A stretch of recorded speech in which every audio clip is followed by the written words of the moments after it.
चमड़े के बैग की चोरी। मोतिहारी के पुलिस अधीक्षक श्री पांडे अभी सोकर उठे भी न थे कि उनके टेलीफोन की घंटी बज उठी। वे शीघ्रता से उठकर अंदर आए और टेलीफोन का रिसीवर उठाकर बोले, हेलो, मैं पांडे बोल रहा हूँ। भाई, मैं प्रसाद बोल रहा हूँ। टेलीफोन पर घबराई हुई आवाज सुनाई दी। कौन, जज साहब? हाँ, माफ करना इतने सवेरे तकलीफ देनी पड़ रही है, पर मैं बड़ी परेशानी में हूँ। क्यों, क्या हुआ? भाई, मैं तो यहाँ आते ही बड़ी परेशानी में पड़ गया। लड़कियों के विवाह के लिए जो कुछ गहने और नकद रुपये जोड़े थे वो सब गायब हो गए। अरे कैसे, कब? पुलिस अधीक्षक ने आश्चर्य से प्रश्न किया। अब क्या बताऊं, रात में वो बैग चोरी हो गया है जिसमें सब गहने और नकद रुपये रखे थे। करीब 30,000 रुपये की संपत्ति थी। जज साहब ने दुखी स्वर में उत्तर दिया। अच्छा, आप परेशान न हो, मैं अभी आता हूँ, पुलिस अधीक्षक ने टेलीफोन रखते हुए कहा।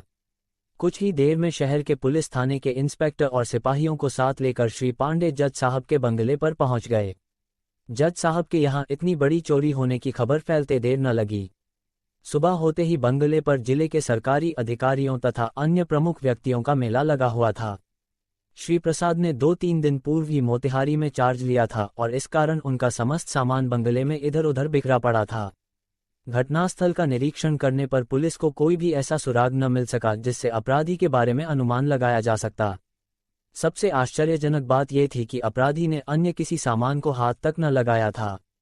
रात को तेज वर्षा हुई थी और इस कारण अपराधी के पैरों के निशान प्राप्त करने में भी पुलिस सफल न हो सकी।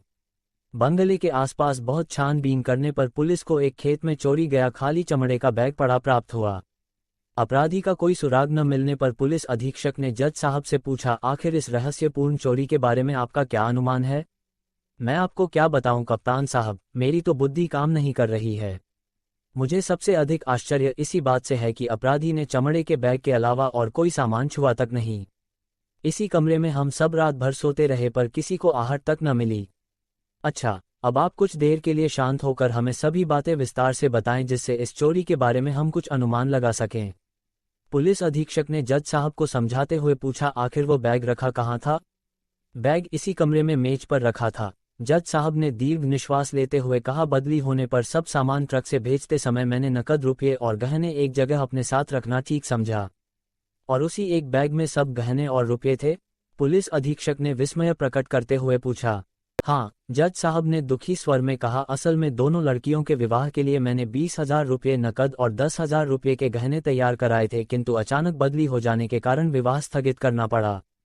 फिर मेरा विचार 1-2 महीने में यहीं से लड़कियों का विवाह करने का था, इसलिए सब गहने और नकद रुपये मैं अपने साथ यहाँ ले आया हूँ। पुलिस अधीक्षक ने कुछ सोचते हुए प्रश्न किया, उस बैग के बारे में और किन लोगों को जानकारी थी? मेरी पत्नी के अलावा अन्य किसी व्यक्ति को बैग के बारे में कोई जानकारी न थी। यहाँ पहुँचने पर हम सभी लोग पिछले 2 दिन से सामान को व्यवस्थित ढंग से रखने में व्यस्त रहे। थके होने के कारण कल हम लोग कुछ जल्दी ही सो गए। सोने से पहले मैंने बाहर और भीतर के सब दरवाजे बंद कर दिए थे, केवल इस कमरे का दरवाजा खुला था। सुबह उठते ही मेरी पत्नी ने देखा कि मेज से बैग गायब है। अपराधी के बारे में पुलिस को न तो घटनास्थल पर कोई वैज्ञानिक सुराग मिल सका और न जज साहब की बातचीत से कोई महत्वपूर्ण बात मालूम हो सकी। बंगले के नौकर चाकरों से पूछताछ करने पर भी पुलिस को चोरी के बारे कोई सही जानकारी न मिल सकी। 3-4 दिन बीत जाने पर भी जब चोरी का कोई पता न चल सका तो पुलिस ने मोतिहारी तथा आसपास के गांव में रहने वाले बदमाशों तथा संदिग्ध अपराधियों की एक लंबी सूची तैयार की। संदिग्ध व्यक्तियों से पूछताछ करने तथा उनके क्रियाकलापों पर निगरानी रखने के उद्देश्य से प्रत्येक गांव में सादे भेष में पुलिस के सिपाही नियुक्त कर दिए गए। इस कार्यवाही के दूसरे ही दिन सिसवा गांव में नियुक्त सिपाही भागता हुआ मुख्यालय लौट आया। पुलिस अधीक्षक के सामने सहमते हुए सिपाही ने कहा, सरकार, मुझे लगता है कि जज साहब की चोरी में इस्लाम मियां का हाथ है। इस्लाम मियां? कहाँ रहता है वह? पुलिस अधीक्षक ने उत्सुकता से प्रश्न किया। सिसवा गांव में रहता है, सिपाही ने उत्तर दिया। पर तुम्हारे इस संदेह का आधार क्या है? सरकार, वह कल ही एक नई साइकिल और एक नया पेट्रोमैक्स खरीद कर लाया है। उसके पास आमदनी का कोई ऐसा जरिया नहीं है जिससे वह इतनी महंगी चीजें खरीद सकता। मुझे तो दाल में कुछ काला नजर आता है, सिपाही ने अपने संदेह की पुष्टि करते हुए कहा। कुछ देर के लिए पुलिस अधीक्षक मौन हो गए और फिर कुछ सोचते हुए बोले, हो सकता है तुम्हारा संदेह ठीक हो, पर हमें जल्दबाजी में कोई ऐसा कदम नहीं उठाना चाहिए जिससे बना बनाया खेल बिगड़ जाए। तुम तुरंत गांव लौट जाओ और इस्लाम मियां पर कड़ी नजर रखो। इस बीच सभी बातों की जांच हो जाने पर उचित कार्यवाही की जाएगी।